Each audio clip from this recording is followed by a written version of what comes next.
Hello viewers, the final round of the Nations Cup is upon us. I'm really targeting a good result in this one because I need some good payouts as this is the final round. So ideally I need to move up into the gold sectors on each of these so I can get a maximum I think of 12 million credits, which would certainly help me buy all of these legend cars which I don't have yet. I'm going to jump into the first time slot. And as for the car, we're going to go for the Mercedes AMG GT3, seems to be a good choice for this race. But let's jump in and see how qualifying goes. So the Mercedes AMG seems like a decent car in Group 3 at the moment, and that's exactly what I need. The final round here of the Nations Cup.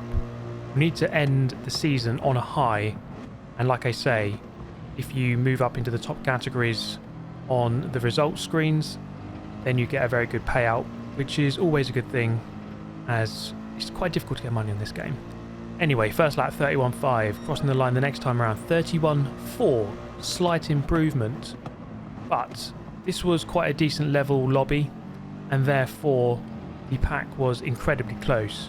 Through the first sector, I mean, there you can have a look. 6/10 between myself and pole position, and I'm down in 8th. So this first sector here on this third lap was pretty decent. Heading down towards turn 4, you can see that, in fact, I've gone purple through that first split. Wasn't good enough though, because through here you see a bit of tetchiness, a couple of mistakes. And ultimately this lap was slightly quicker, but only by 1/10, 31.3. And that put me down in 8th position, half a second away from pole position. Let's take a look at the grid then. Mercedes at the front with a couple of McLarens and Ferraris tended to be the popular choices. There we are, back in 8th position, trying to get a good launch off the line on the uphill drive towards turn 1. So a decent launch, nothing too bad. The Ferrari getting a very good launch. The Ferrari was supremely quick off the line in this race. Heading down in towards turn 1 alongside the other Bilstein Mercedes. We're going to go around the outside. Sam in the Ferrari gets a bit of a moment there and has to concede the positions, and therefore we've gained 2 positions already on the opening exchanges of this first lap. So 25 laps here around Interlagos. Therefore we're looking at a fairly lengthy race, well over half an hour in total length.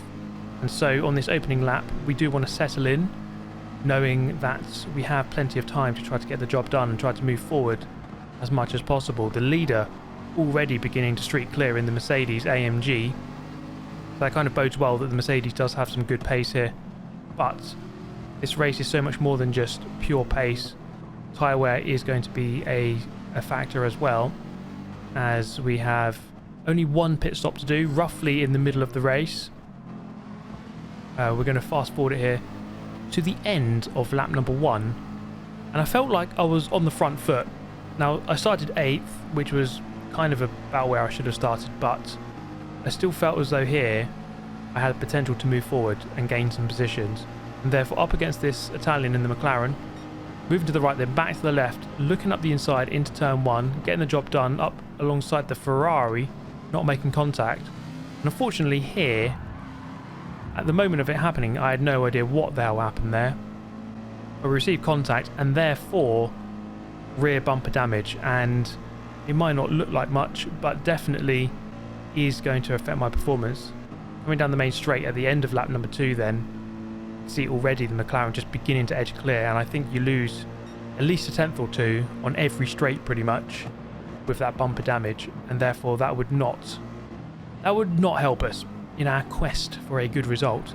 And also, to make matters even worse, you can see it made the car quite unpredictable through certain corners, especially on the curbs, and you do need to run the curbs around here. This is lap number 4 onto lap 5, and you see the pack in front just pulling away. There was nothing I could really do with the damage. I could just try to minimise the gaps as much as possible. And I suppose with a long race, it really exacerbated how big the gaps would get, given that I was losing so many tenths every straight. So up behind me here was the other Bilstein Mercedes, which we overtook at the beginning of the race, coming back past. And to be fair, I didn't really want to fight him too much. There was not too much use in defending. The same applies to the Lamborghini coming through at the beginning of lap number 7. Didn't want to fight it. Kind of had to let it happen. Tried to sit in their slipstream as long as possible. Maybe get pulled along a little bit. but ultimately I would have to wait until the pit stop to be able to repair the damage, and I couldn't really go in too early, otherwise my tyres would be absolutely dead at the end. I did therefore come in at the end of lap 11, nearly halfway into the race, swapping over to a new set of mediums, losing a second there, having to repair the damage, but it was definitely a second worth taking. So here, back in 10th position on lap number 13, about halfway into the race now, I managed to catch up with these two who went past me during that first stint. And I thought, you know what, I can definitely get 7th place here. Until this mistake, I went way too late on the brakes into turn 1. I was very lucky to not hit either of those cars and ruin my own race again and ruin their race. So luckily, just managing to go up the inside and cut across the track to not hit anyone. As you can probably tell, this race really kind of descended quite quickly, ultimately finishing 9th place, 18 seconds off the lead. So I swept back to the left on the brakes. That's fine. On the apex. So hit there. Okay. I think that was more on him then. That was more on him, I would say. I went up the inside and I thought, I'm pretty sure I'm clear. I'm pretty sure I'm ahead of him. And he just went in really late. I want to see it from his point of view. So there's me, got up the inside. I'm definitely ahead of him. And he just thinks, well, I'm just going to put my nose, like, yeah, that's not a good move. Anyway, for the next race, I decided to go with the McLaren 650S. And the reason for that was it seemed to perform very well on its tyres after analysing the replay of that first race. And what you can see here is that the lap times were not setting the world alight, but they were consistent and it was quite easy to drive. And as I say, the tyre wear was pretty good. And I felt like that was one of the things that was catching me out a little bit in that first race. So as per the first race, we whip on a nice Bilstein livery for race number 2 and jump into the ever important qualifying session. And, you know, this is one of the things, I suppose. I started 8th on the grid on that previous race. And when you're starting in the middle of the pack, you have such a higher chance of being involved in some sort of incident because there's so many more people around you. And therefore, if we can qualify, let's say in the top 5, certainly in the top 3, that certainly helps to get yourself away from the worst of the troubles on the opening laps. So this was my first flying lap of qualifying.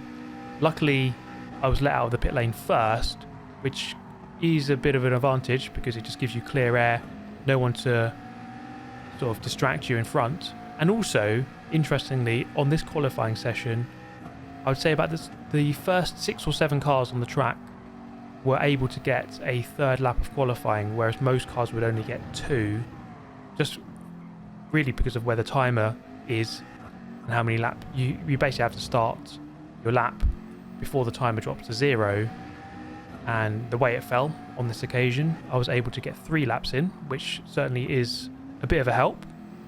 So this first lap here was actually quite a tidy one, really trying to maximise the rotation as much as possible, getting on the power as early as you can in this middle sector, really committing some good speed into the final turn onto the main straight. A little bit wide there on the exit, so not completely ideal, maybe lost a tenth or 2 there.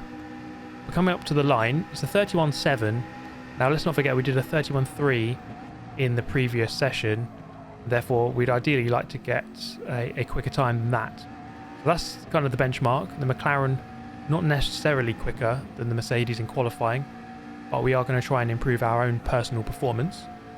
So heading down the back straight in towards turn number 4, braking on the 100 ball or just after. We're a 10.5 up on the previous lap, so that's good. It's currently sat in 9th position, 4 tenths, or now half a second off in 10th on pole position. And once again, it's going to be a very close lobby, and therefore every 10th or even half a tenth matters. Currently I'm only 0.002 behind 9th, so that kind of shows you how important it is to get every little thing right on your qualifying lap. Now this lap was actually pretty good to this point, rolling the speed through these corners quite nicely. It's really about not scrubbing off too much speed through those middle corners, very tight and technical twisty sections. 2 tenths up here on pole position, that is not too bad at all. We've actually gone about nearly half a second quicker than our own personal best. So as we come up to the line, we know it's going to be a low 31, but what exactly is it going to be? 31.180, good enough for pole position by a tenth of a second at the time of delivering the lap. Now obviously we went out first, and therefore everyone still has to roll across the line, and there will be improvements as there were here. GT Lion going ahead by 0.06, so very close indeed. We're going to try and improve on this third and final lap. You can see on the map that maybe there's about 7 of us who are going round again, but most of the pack did not manage to have that benefit. Unfortunately, this third lap was not the best, so I was not able to improve, and I was hoping that others wouldn't improve too much either. Fortunately for me, only one person managed it. It was Derek, Czech driver, in the Mercedes on pole position, and we ultimately have to start in third, and still a very good result. I'm happy with it. As the lights go out, we pull away from the grid. The Ferrari, as we've seen before, getting a very good launch off the line. I wasn't able to cut across and preserve my third place, and therefore Nisman, also in the McLaren, is just going to get ahead into the Senna S. So we're going to lose a handful of time here. You see the first and second players already beginning to edge clear. So I'm happy to just get through this first lap without too much incident. Obviously, the previous race was a disaster to have the rear bumper damage. Once you have something like that, you're on the back foot instantly, and there's not much you can do. You have to push forward as much as possible without falling foul to some damage. The Ford GT behind are looking quite ominous, and that could be a bit of a spanner in the works, that car, because it is so quick in a straight line, and therefore it could get ahead of you on the straight, but then maybe slow you down in the middle sector, which we are in now, with the long rolling corners. A Ford GT won't be too strong. So definitely right on the back of Nisman here, and I'm quite happy to follow him if he's got the pace, but he seems to be a little bit wide there as we head down the long left towards the final corner. Now he makes a mistake here. It's really easy to do that, to over rotate on the curb, and fortunately for me, we managed to jump up back into third place, albeit already 2.1 seconds off of the lead, with second place already 1.4 ahead. So we're well out of slipstream range. This is going to take quite a lot of effort here to try to regain the slipstream range of the cars in front, as the Ford GT and the McLaren battling behind, and we're going to try it, if we can, to try to pull away. That's not the best entry into turn 1, quite deep, which is going to compromise our run through turn 2 and then maybe 3 as well.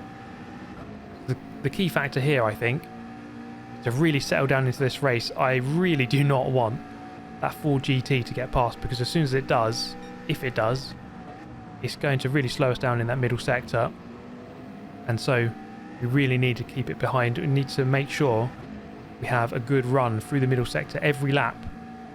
As I do here, you can see the car behind is not quite close enough to get the overtake done despite the straight line speed advantage, and therefore the best defense is offense in this occasion, just to pull away and edge clear as much as possible. So this was the maximum extent of the gap looking forward. 2.8 seconds from myself to the lead, 2.2 near enough second, and so that was quite a bit of a margin to try to catch up. In a high level lobby, you're not going to gain sort of a second per lap on someone on equivalent tyres, maybe 1 or 2 tenths or a few tenths here and there, and so it would take a good couple of laps to really reel them in, even if I was perfect for the next couple of laps. Derek in second, setting the fastest lap, 31.632, so he's definitely got the pace. He's in the slipstream range as well of the Ferrari. And after analysing the first race where we raced in the AMG, it was quite clear that the Ferrari didn't have the best tyre wear. Neither did the Mercedes, to be honest, but the McLaren was significantly better. And therefore I thought, as the stint goes on, the longer this race goes on, or the deeper we go into each stint on each tyre, I would be able to start reeling them in. Surely the tyres would start being much worse for them than it would be for me. We go purple at the end of lap 4, so that's a good sign. And actually, if you look at the lap times here, 31.6 3 times in a row, then a 31.7 dead. And the result of that is quite clearly that I start gaining on the cars in front. I'm definitely closer than I was 4 laps ago. Gap to the lead 1.5 at this point in time. And so we were doing the right things. We were just beginning to slowly ease towards them. I was hoping they would start fighting and maybe start defending. But the Ferrari played this one very clever. He didn't really defend, didn't want to lose too much time. And when you're the car behind, you want the cars in front to start bitterly fighting, defending against each other, pushing each other, all of those kinds of things. They just weren't doing those things. They were really conscious of minimizing time loss in this race, and it was a very smart method of racing. So the Mercedes went through, and as you can see, the Mercedes very, very quick indeed. Probably was the quickest player in the race. You know, he did qualify on pole position, losing out only to the mega launch of the Ferrari.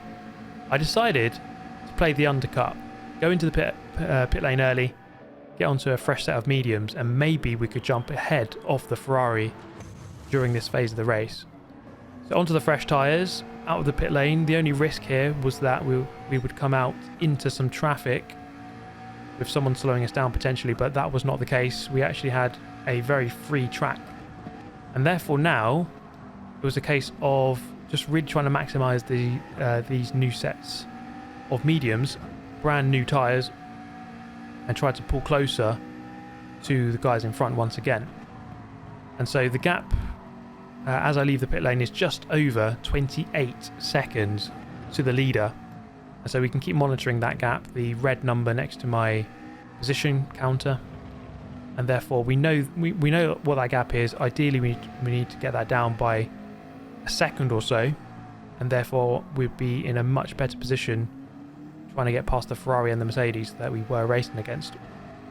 So this would hopefully play in my favour, playing the long game here. 25 lap race, quite a long one, and it's always good when you have some strategy involved where you can go with some different cars, some different strategies, and try to outfox your opponents in various different ways. Now the gap didn't actually come down by the time they started pitting. It was still actually 28.3 seconds, so it actually remained about the same. It didn't really seem to change all that much at all. So maybe the tyre degradation wasn't as big as you'd think in this race. And there were the top two. The Ferrari, in fact, had actually got in front of the Mercedes once again. Unsure how that had happened. But as they exit the pit lane, even though the gaps didn't seem to indicate it, I have actually drawn quite a lot closer here to what will effectively be the race lead. We are in second, third and fourth, but the leader at this moment in time is yet to pit. So we can assume that this is the battle for the lead, and it's definitely a lot closer than it was.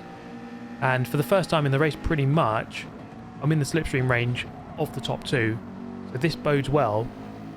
The only issue I have, of course, is 2 laps older tyres, which could play against me, especially as we go further into the race. Hoping, though, that the Mercedes and the Ferrari just begin to wear out their tyres. Bit of contact with the Mercedes.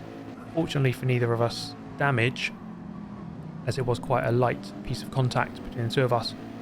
Interestingly, the guy behind in the McLaren, about 3 seconds behind, so someone that we certainly shouldn't completely discount. We have raced this race quite quickly, minimal time loss, as we mentioned just a moment ago. Lots of consistent lap times, not really any fighting to report of, and therefore the cars behind would find it quite difficult to catch up with the pace that's being set here at the front. End of lap number 14, just beginning to lose touch, as you can see. Didn't quite have the pace of these top two. They were very, very quick and very consistent, and it was supremely difficult to keep up with them. I was happy to keep myself in a good position here, right in the prime viewing box here of that mega overtake of the Mercedes against the Ferrari into turn 1. Really late, really committed, and I was hoping, as I was earlier in the race, that they would start fighting. The Ferrari did not resist. The Mercedes going defensive though, down in towards turn 4. Going to lose a bit of time here. He goes a bit wide.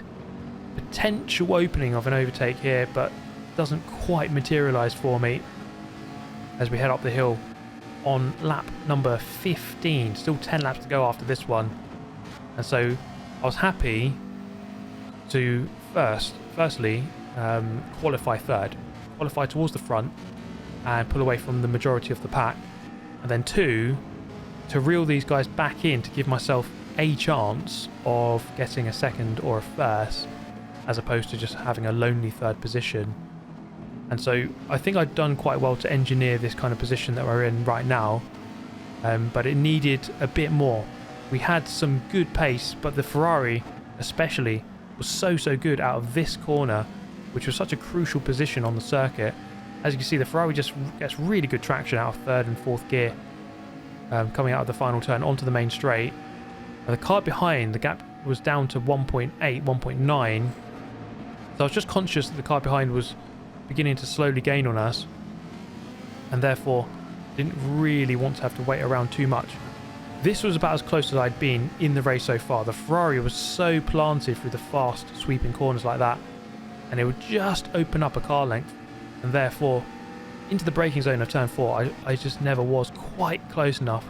I mean, that going for a dive bomb from that range would have been very difficult to get it dead right, and I didn't want to take any stupid risks. After all, we are in 3rd, and that is not a bad position to finish in. Better to finish 3rd, of course, than to cause a stupid mistake and finish 5th or 6th or 7th, something like that. We're going to have to whip it forward here to lap number 22. He did actually manage to open up the gap, but I sensed through the first couple of corners here on the lap, it was just a little bit slow, and I sensed that maybe the tyres were beginning to go off. We didn't really have to worry about 4th place. That driver was now 3.5 seconds behind. See there, just a bit of oversteer through the right-hander, and I was just beginning to put the pressure on. This is lap 23 of 25, getting very close to the end of the race, just trying to show myself in the mirrors, and he just was not making a mistake. He was driving a very well executed race to this point. This is lap number 24, only 1 lap to go after this one. Derek in the Mercedes had gone quite clear by this point, 2 nearly 3 seconds up the road, and so I was waiting for some sort of Shadow Realm entry from GT Lion in the Ferrari. Maybe his team would give him a horrible strategy call, but it just wasn't happening. This was about as close as I'd been, but you can see again the Ferrari just really has good acceleration at the beginning of the straight, and even with the slipstream I'm never quite close enough. I mean, you could always consider the big lunge into turn 1, but even then I don't think I was really close enough to get that right and risk, you know, getting damage and crashing the pair of us out. And therefore, coming up towards the final corner of the lap and of the race, this is about as close as I'd really ever been. I needed to be this close at the end of the race. As we head towards the line, it's going to be a 3rd place, really close indeed. I needed to be that close the lap before to give myself a better chance, but I must say, 2nd place, he drove a very good race. 299 points, 299. Shame it couldn't be above 300, but that was, I think, from start to finish, including the qualifying, I was really happy with the performance. Okay, the results are in. Let's take a look. All golds, 12 million credits. 1st in the local area, 12th in the UK, and 80th in Europe, Middle East, Africa. Oh, that does look good in my bank account. And it still isn't enough to afford the McLaren F1 or the Porsche 917. But that was a good way to cap off the season. I hope you enjoyed it. I'll catch you next time. Goodbye.